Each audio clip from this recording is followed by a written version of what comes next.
Hello, everyone. How's it going? Chaz Patrick here, your guest. I guess VEM for our Invest podcast, New Mission Mindset, as you know, where we go around, we highlight all of our great employer partners, our great veterans, and everyone involved. Today, I have a special episode for you. I have Jeff, which I'll let you talk about stuff in a brief moment, and Chuck, who are part of Marshall Security Investigations, and we'll learn more about them in today's episode. So welcome to the show, guys. Hey, thanks, Thank you Jazz. for having us. Appreciate having you. I know we've been dealing with some elements between warm and cold, but we're all here having a great time.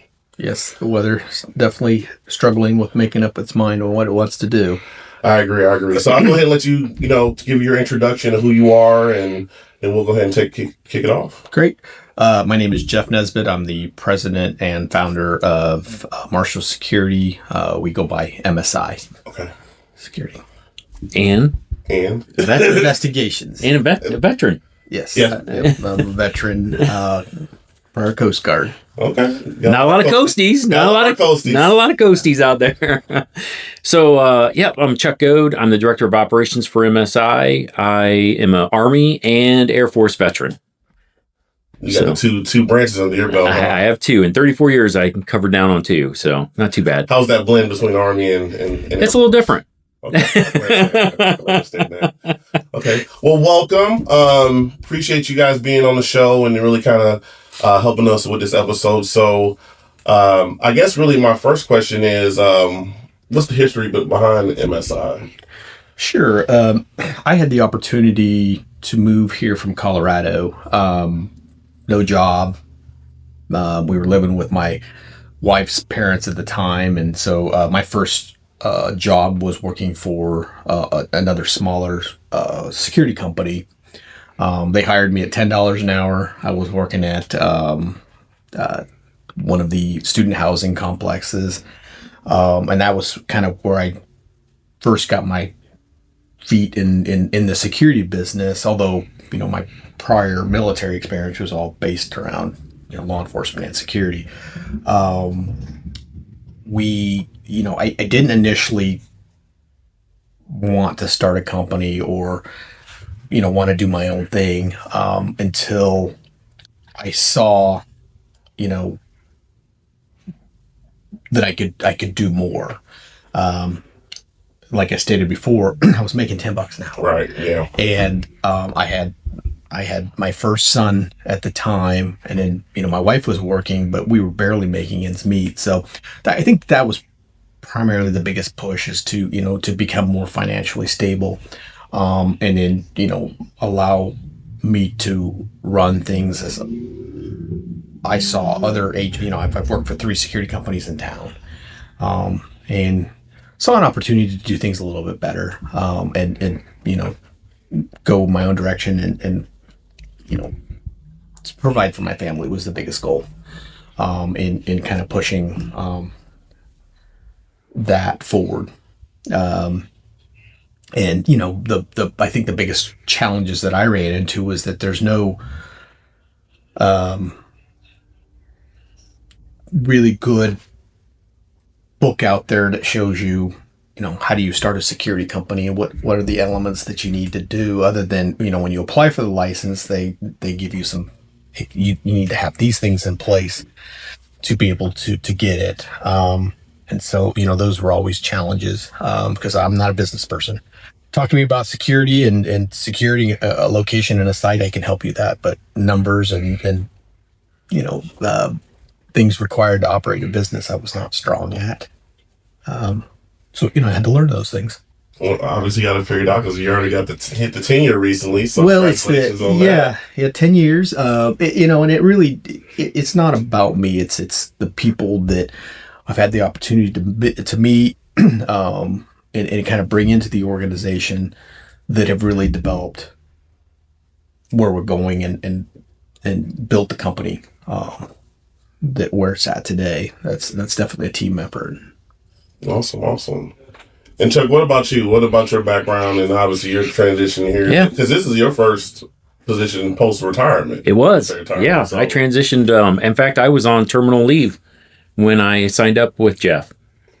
So yeah, no, it was a great. That's what I'd always recommend. And I think MVets is there for everyone with that. Is as you transition, you're not sure. You got to latch on to a gig. Find a job, because it's always, we talk about this all the time, right? It's always easier to find a job when you have a job. Yeah. And so get with MVets and make it happen. I connected with Jeff and Megan, the CEO here at MSI, and took a few steps, and then hey, I started working, and yeah, it's a busy place, a lot going on. Yeah, you learn a lot about. I don't live inside Bloomington. I live a little bit outside, but boy, I've learned a lot about Bloomington since being here in Bloomington and doing security business. I bet. It's eye opening. I'll just say that. Okay. Now, with obviously our prior services, mostly branches represent about 4 out of 6. How did your military experience kind of help you translate into the business sector? Like, what were some things that you had gained from all of your experiences in business, and how that shaped you with how you do things today in the civilian world? I think the biggest thing that I learned was, I started out in search and rescue. And so my mode, the path that I was going to take is I'm going to help people, however that, correlates, and, rescuing a sailor or a sailboat, or, somebody drowning at the shoreline, or a fisherman, caught at sea. Everything that I've ever done has been focused around helping people. And that has transitioned to what we do here with security and helping, secure buildings, and, providing a service to our customers where we're helping them with their security needs. But the military really taught you how to deal with people on different levels. And that's really helped me in the business world on how to deal with clients, and then how to engage people in I wouldn't call it law enforcement, but the training that I received there helped me deal with the folks that we encounter on a daily basis in a security aspect, and how to deal and communicate with those things, those folks. That's the core of anything is networking and communication. And so that the military really did help with that, and carrying that. I want to help people move forward into the business. Okay. Yeah, I agree wholeheartedly. I think the military does a great job. We all go to basic training, right? And we learn things like general orders, post orders, and those kind of things. Well, those are things that we use in the security business, right? Because the goal is to keep everyone safe and the property from being damaged. So, yeah, fundamentals that you learn there are exactly the same fundamentals that we institute here. We have things like post orders and instructions and, SOPs and standard operating procedures, right? We do all those things exactly the same. So I think we take buckets from the military and bring it to the security business and say, I think what Jeff's hitting on really is the operational art and science that we learn, because we have to be able to maybe deal with an irate homeless person at some time. Mm-hmm. And then the very next moment, you might have to deal with the CEO who's your client, right? And that's this huge difference, huge gap. And that learning that operational art and science, like Jeff's talking about in the military, just translates over. And you're like, yep, I know exactly how to, change my work, my approach. Well, in the military, you have a mission, right? Whether you want it or not, they're going to give you a mission, right? That's true. So in the business side of it, we have to create our own missions, and we have to create our own strategies on how we're going to accomplish those missions. And I think that that's one of the things that we struggle with the folks that we deal with that have never been in the military and have that structure and that, here's your goals that we've created for you in the military, and that's how you're going to execute it. When you get out, you no longer have that. And so, in the business world, like I said, you have to create your own missions, and you have to execute those missions, and you have to, have policies and procedures to follow up on those missions. So Yeah, kind of babbling there. That's awesome. No.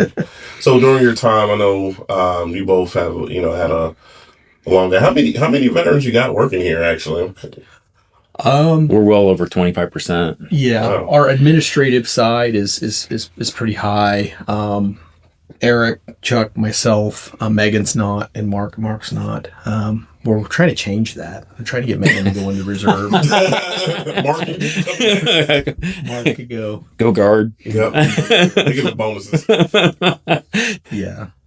And then our field staff, I think we're close to what, I don't know. Yeah, 20? we're 20. Yeah, we're probably close to 28 right now. 20%. Wow. Yeah. And we do actively, we work with you guys in getting good qualified candidates. And then, we advertise for veterans also and really try to pursue, trying to continue that. I think it's the flexibility in our schedule, right? So you're an exiting veteran. You're getting out of service. You're going to attend IU. This is our home base, right, for MSI. Not that we don't have other cities. We do. We have Indianapolis. We have Columbus. We have other towns that we operate out of. But Bloomington is our home base. So if you're exiting veteran, you go to school, and you're like, hey, I'd like a part-time job that fits into my schedule. Well, security's 24/7. So we have plenty of opportunities. And so it lends itself for a lot of our veterans to improve themselves through school, improve themselves by learning even more job skills, because civilian security is still different than military security, right? It is. And it is. And how you handle your clients is completely different. And so they learn those skills as they continue through their degree program, and then they can go on and do other great things. Yeah. And then there's flexibility with that, because if you get into like event planning, all that stuff kind of carries over as far as all the different types of things you can do. I think, if somebody were to come and a client say, I've got 3 people applying to provide services for us, what makes you guys different? The number one element that we have is that we do actively try to bring in veterans, but we use, the basics where I saw things lacking with other companies is, we've all seen that elderly guard sitting at the desk sleeping, right? And so trying to remove, those elements and having a more professional, educated security officer that was also technology driven. We've really done a great job of bringing in, technology and having that assist us in accomplishing and, having, KPIs and structure and follow up that we're providing the services that our clients are paying us for, and using technology, logistics, and, using the data that we generate on our sites to then better pose, or using that data to get us to where we need to provide better services, or how do we provide those, or do we need to move our officers over at this location, based on incident reports and stuff that they're writing with the different services that we provide. So, technology is extremely important. Where I'm constantly wanting to use more technology, robot dogs. Oh, okay. The biggest things we're looking I like that. Yeah. Drones, and, some people are hesitant on that. And, I think in our industry, you always look at with technology, it's changing. So it always has, but with AI, there's a constant, am I going to be replaced? Mm-hmm. Is this job going to be, and there are a lot of people that are getting replaced because of AI. We use, Megan and Mark use AI a lot in their day-to-day stuff. And I didn't know anything about it. And so I'm learning more and more. But I don't think that AI is ever going to truly replace us. Robot dogs, possibly. But that's kind of what we're looking into, doing some different things. That's good. You got to change with the times, or you left behind. So that's important. Yep. And taking all that operational experience and kind of looking from an analytical perspective as far as what are the next, I guess more so areas to focus on as you're going through as being a business owner. Yeah. So logistics is important. Awesome.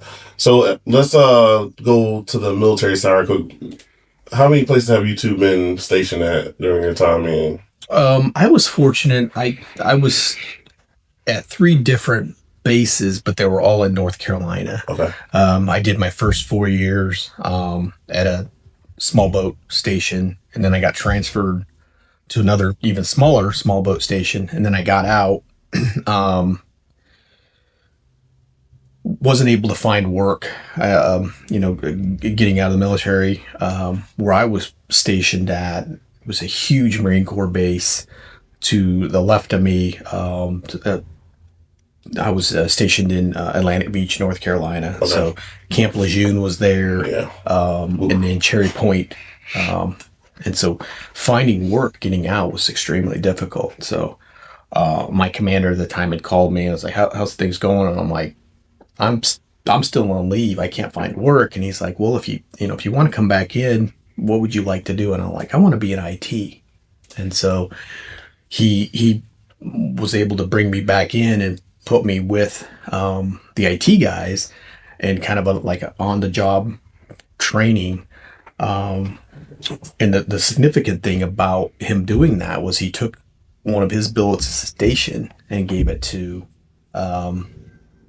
where I was transferred to, working with the IT guys, yet he was still shorthanded.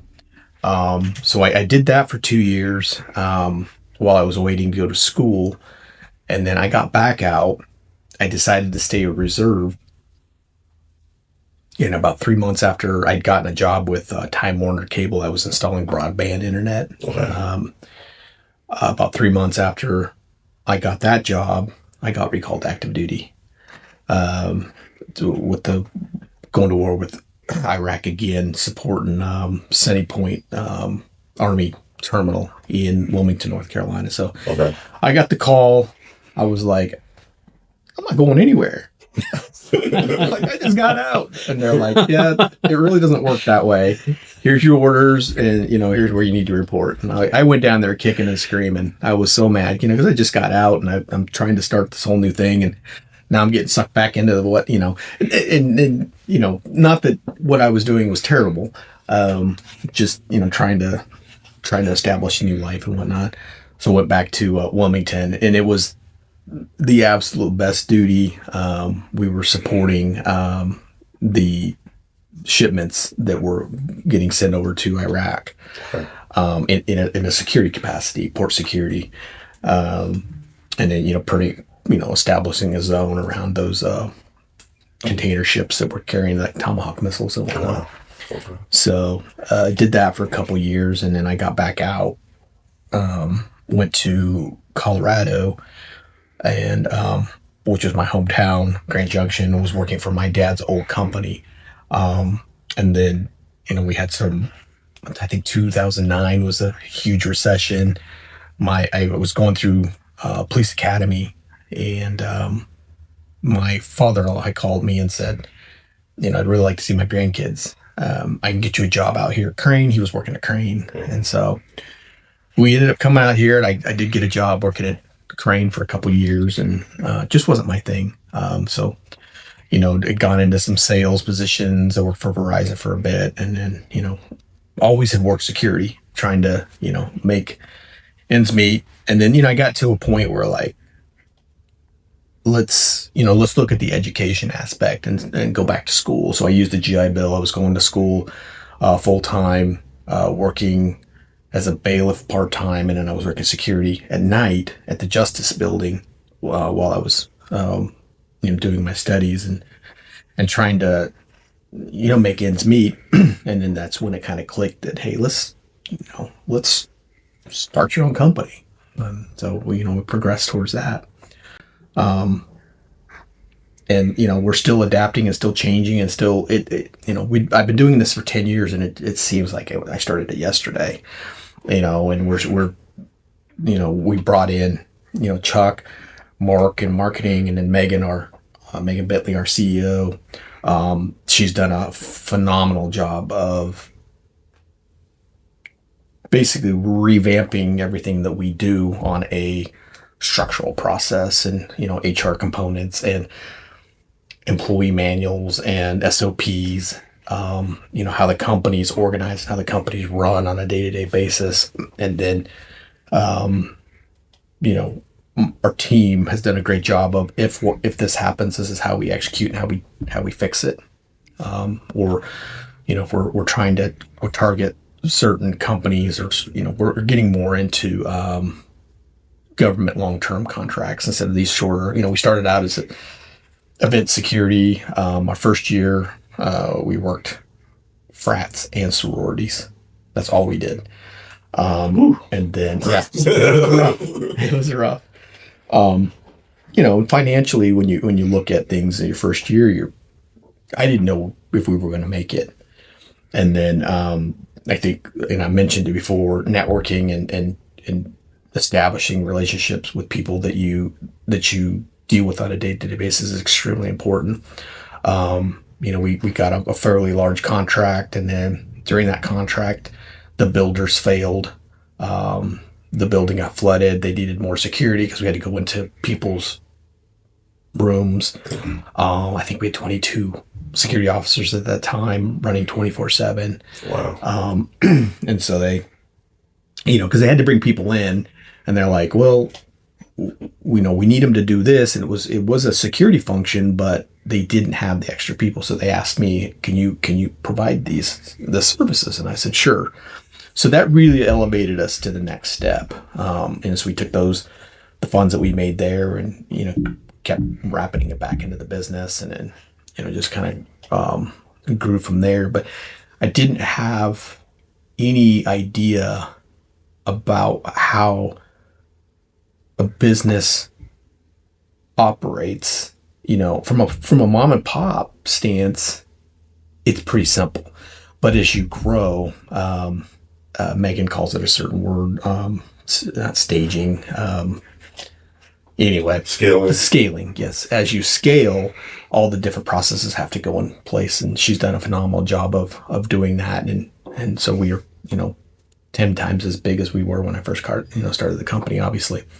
And then, adapting those processes and continuing to grow. And as you grow, you tend to deal with a lot more personnel issues, and then, funds and training and what the client's expectations are, what they need. And as you grow, the cost of business increases. So the services that you're providing to those clients, you can no longer do at a lower rate. So you have to, adapt and, tell your clients, hey, this is why this is costing you more. Because, we're providing a better service with the support on the back end. And so that's kind of where we're at. Mm-hmm. Chuck? Yeah, as far as experience in deployments, military police, 1991, right? Army. And did that, deployed to Haiti. Came back from the Army, got out completely, and then went to school for a while, and then joined back into the Army National Guard and went to the counter drug program and ended up working for DEA for 2 years. I think working at the DEA led to my Fort Wayne Police Department. I became a Fort Wayne police officer. I didn't know that. Yeah, I did that for 6 years. Except 9/11 happened during those 6 years. And so where I went back to. Went back to the military. So then I was security forces for the Air National Guard and the Air Force, and deployed to Afghanistan, Oman. Got fortunate enough somewhere along the line that somebody decided to commission me. So commissioned, became a lieutenant, got hired on full time for the Air National Guard, and then deployed again to Djibouti, Africa. Again, deployed to, I ended up going to Al Udeid, so Qatar, and also deployed to Jordan. Wow. Yeah. So you've been around, huh? Well, it's 34 years total service, so yeah. And can you believe it? I submitted a 97-page exemption to not go to Air Force Security Forces School because I had already been SWAT for civilian law enforcement and all that. They denied it. Sent me right back to the school. I was 44. Wow. Running with second lieutenants, and yeah, they were fast. Well, you made it. I did. I made it through. Awesome. All right, gentlemen. Well, as we begin to close up, what are some things you want to tell, I guess, people who are transitioning? Like, what advice would you give them? Based on when. It really depends on what they want to do. I was fortunate enough when I started this company that I was up watching some TV show, and there was an organization called the Jonas Project, and it was started by the mom and dad of one of the Navy SEALs that was killed in Afghanistan, which the movie Lone Survivor was made off of. Okay. It was the actual helicopter that went in to rescue him that was shot down. One of the Navy SEALs' last name was Jonas. And so anyway, his parents started a nonprofit to help veterans start their own businesses. I saw she received an award on Woman of the Year on like Good Morning America or something like that. And so they put their contact information on there, and I applied and I got approved. And so they started with a mentorship program and really helped me kind of rein in the business side of things and how to go there. So, if you're a veteran and you're looking to start your own company or get into your own thing, and that's what I always recommend. Find something you're passionate about and move forward with that. A hobby can turn into work, but if you have work that turns into a hobby, it's not really work, right? Yeah. So I really look into that. What network, find what it is you want to do and find people that are already doing that. I still to this day reach out to other security company owners and say, how do you, what is your best practices? How are you doing this? Because I don't have all the answers. And there's, like I said, there's no book on, I think there are now, but how to start. Hey, I wrote it. Yeah. How to start and operate a security company. So, you really got to figure out what it is that you want to do. And then, I'll tell anybody, start your own company, do your own thing, answer to yourself. I mean, you're never answering yourself, but really push for that because we need more, veteran owned businesses. And, so I've definitely, look into networking and pushing forward to what you're wanting to do. Okay. Transitioning service members. Plan ahead. Number one, plan ahead. And that means save a lot of money and start making your connections before you even think about getting out. Connect with MVets, great organization, nonprofit organization out there trying to connect veterans to Indiana businesses.